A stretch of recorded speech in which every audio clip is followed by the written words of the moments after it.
Okay, this is Bandy Hankey from CBTC in Eau Claire, Wisconsin, Chippewa Valley Tech College. We're going to do we already have the arm rod installed, so we're going to do a 1-3-2 top tie. So you would use this when the wire sits in the top groove of the insulator. The rule of thumb is you put the wire in where it likes to sit without any side pressure, or I should say without anybody else holding it. So if it just sits in there good, that's a good one. That's where you'd want to tie it in. If it's a side tie, you would probably see that when you have side pressure, it would look more like that. But this one sits good in the top group, so we'll tie it like that. We'll do side ties in future videos, but this would be a top tie with a aluminum hand tie wire. You start by pulling it towards you in that groove right there. You just do one, what we call a button, hold it down. Do a tight button like that. Okay, that's a button. You try to do it as tight as you can do it all the way around, and also as tight you can do it the width wise. It just helps out later. Now we just take these and we flip sides. Now obviously if I was doing this energized, which I am not because I don't have rubber gloves on, but if I was doing it energized, you got to be careful when you swing it past your stomach here. You got to keep your clearance and everything. And also you don't want to be slapping the arm. I know this is a fiberglass one, it probably wouldn't do much, but a wet wood arm will definitely conduct, so you got to be careful. All right, as you come around, we're flipping sides. We are not crisscrossing like an X. Do not crisscross. We're just flipping sides. Now we're going to do 3 tight buttons. Okay, there's 1, 2, 3. Now we're just going to push it away from us. Okay, we're going to do 1,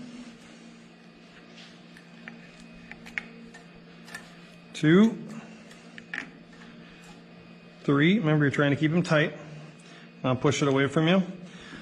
Now we got to flip sides again. I generally go 1 high up here and 1 low. So we got a middle one. We go 1 high and 1 low.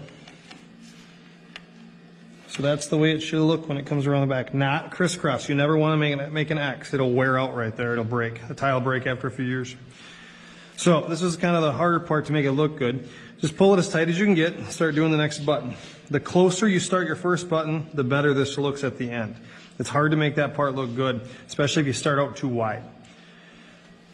So we just do 2 buttons, because that was the 2 part of the 1-3-2. Come out like this.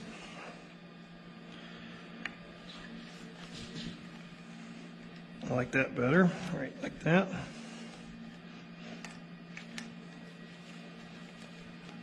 Okay.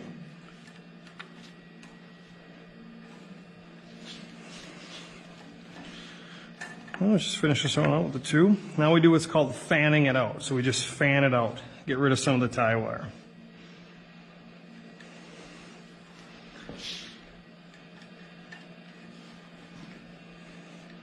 Okay, usually use your clines, and you can actually pull it tight by grabbing this right here. Pull it tight like that, and then bend it over.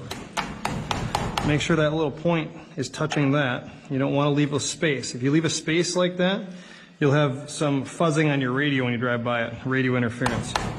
So make sure you do that. Okay, we bend it over like this. Some people also take the clines and dull it a little bit so people untying it don't rip their rubber gloves, stuff like that. You can dull it a little bit, it does get pretty sharp. And that is a 1-3-2 top tie.